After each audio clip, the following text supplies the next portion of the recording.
ሻሎም በዓለም ዙሪያ ያላችሁ የጌታ ሰላምና ጸጋ ይብዛላችሁ። እንዴት ናችሁ? እኔ በጣም ደህና ነኝ። ቤቴ፣ ልጆቼ፣ ኑሮዬ ሁሉ አገልግሎቴ ደህና ነው። ከጌታ ምሕረትና ቸርነት የተነሳ የእግዚአብሔር ስም የተባረከ ይሁን። አንድ እግዚአብሔርን ቃል ላነብላችሁ። በጣም ደስ ያለኝ ነው። ስለ በረከት ነው።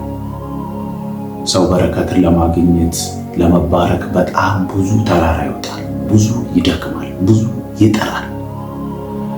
አይታችሁ ከሆነ ዘመኔ ጥቂትም ሆነ ድካምም ሆነብኝ ያለ ሰው አለ። ያዕቆብ በረከትን ለማግኘት 20 ዓመት ደክሟል፣ 20 ዓመት ተንገላቷል፣ 20 ዓመት ተንከራቷል። ማለትም ሚስት ለማግባት 7 ዓመት አገልግሏል። ራሔልን ወዶ ራሔልን አቅሮ 7 ዓመት ደክሟል። ከ7 ዓመት በኋላ ሊያን መጡ በጨለማ እሱ ያልወደዳትን እንደገና ራሔልን ለማግባት 7 ዓመት 14 ዓመት 6 ዓመት እንደገና ላባን አገልግሏል። አጠቃላይ 20 ዓመት ተንከራቷል በረከትን ለማግኘት 20 ዓመት። ብዙ ጊዜ ወንድሙን ሸውቷል። በምስር ወጥ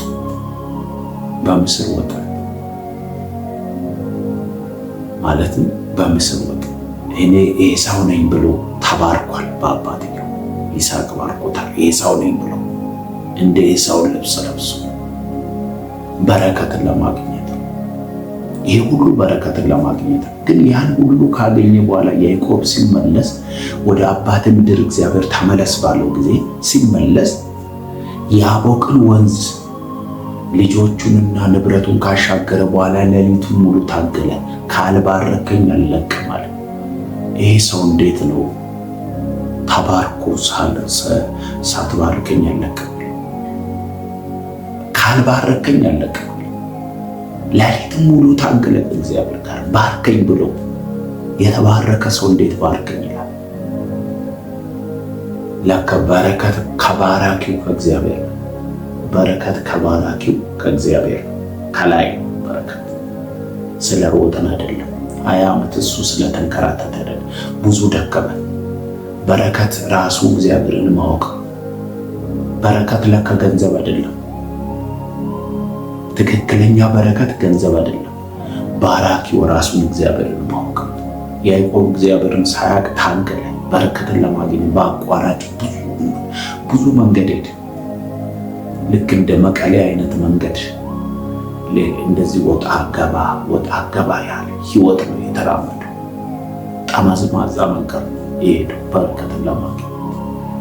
ግን አሁን ሲገባው በረከት ለካ እሱ አይደለም፣ ራሱ እግዚአብሔር ነው በረከት። እግዚአብሔርን ማወቅ ነው በረከት። ለእግዚአብሔር መኖር ነው በረከት። ለካ እውነት ነው። እሱ የደከመው በውሸት መንገድ፣ ዛሬም በውሸት መንገድ በረከትን አገኛለሁ ብላችሁ እየደከማችሁ ያላችሁ፣ ኃጢአት ውስጥ እየዋኛችሁ ያላችሁ፣ እግዚአብሔር በማይከብርበት መንገድና ሰፈር ያላችሁ ውጡ ይላችኋል ጌታ። በረከት እሱ አይደለም። በረከት እግዚአብሔርን ማወቅ ነው። በረከት ለእውነት መኖር ነው። በረከት እግዚአብሔርን ማስደሰት ነው። በረከት ደግሞ ሲጠቀልላችሁ ኤፌሶን ላይ ላሳያችሁ በረከት ምን እንደሆነ።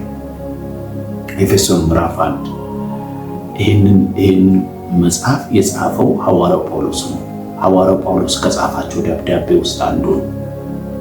ደብዳቤ ነው ከጻፋቸው ደብዳቤ ውስጥ አንዱ ነው እና ሐዋርያው ጳውሎስ ማለት የሐዋርያው ጳውሎስን ሕይወት ስናይ ሐዋርያው ጳውሎስ አሳዳጅ የነበረ ነው። በፊት የቀደመው ስሙ ሳኦል የነበረ ሰው።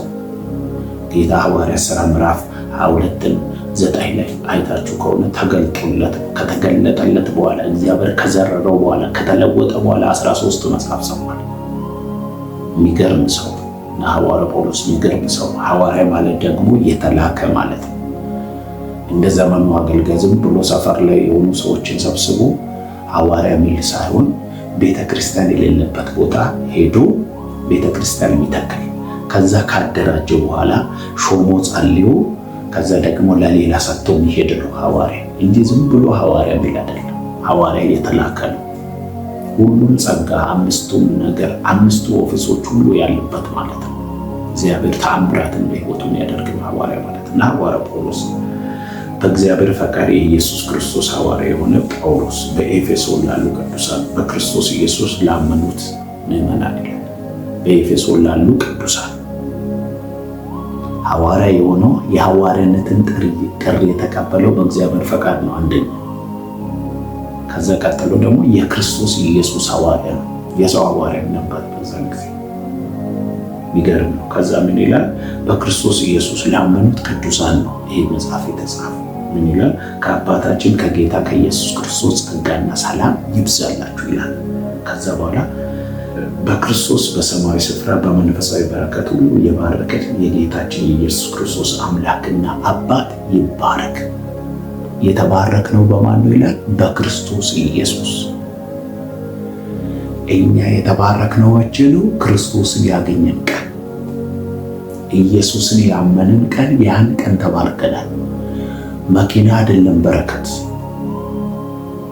ፌመስ መሆን መታወቅ አይደለም በረከት፣ ትልቅ አገልጋይ መሆን አይደለም በረከት፣ የሃይማኖት መሪ መሆን በረከት አይደለም፣ ባለ ሀብት መሆን በረከት አይደለም፣ የዓለም ሁሉ ሀብት ብልጽግና እናንተ ጋር ቢኖር በረከት አይደለም። በረከት ራሱ ኢየሱስ ነው። ኢየሱስን ካወቅሽ፣ ኢየሱስን ወደ ቤታችሁ ካስገባችሁ፣ ኢየሱስን ካመናችሁ፣ እንደ እግዚአብሔር ቃል ከኖራችሁ ተባርካችኋል። በረከት ክርስቶስ ነው። በረከት ቅራቅንቦ አይደለም። ሻሎም ተባርካችኋል በኢየሱስ ክርስቶስ በሰማያዊ ስፍራ ይላል። በመንፈሳዊ በረከት ሁሉ የባረከን የጌታችን የኢየሱስ ክርስቶስ አምላክና አባት ይባረክ ይላል። ይህንን መጽሐፍ ስናይ በሁለት ይከፈላል። ምዕራፍ 1፣ ምዕራፍ 2፣ ምዕራፍ 3 የሚያስረዳ ምንድነው? በሰማይ የተደረገልን እኛ ያልሰራነው ክርስቶስ ለኛ የሰራውን ነው የሚያሳየው። ምዕራፍ 4፣ ምዕራፍ 5፣ ምዕራፍ 6 ደግሞ ሶስቱ ምዕራፍ ደግሞ የሚያሳየው በሰማይ የተደረገለት ሰው ምን ይጠበቅበታል፣ ምላሽ፣ ለጌታ ምን መልሰው ምላሽ፣ እንዴት መኖር እንዳለብን፣ እንዴት መመላለስ እንዳለብን፣ እንደሚገባ መመላለስ እንዳለብን፣ በትህትና መመላለስ እንዳለብን ያንን ያሳያል።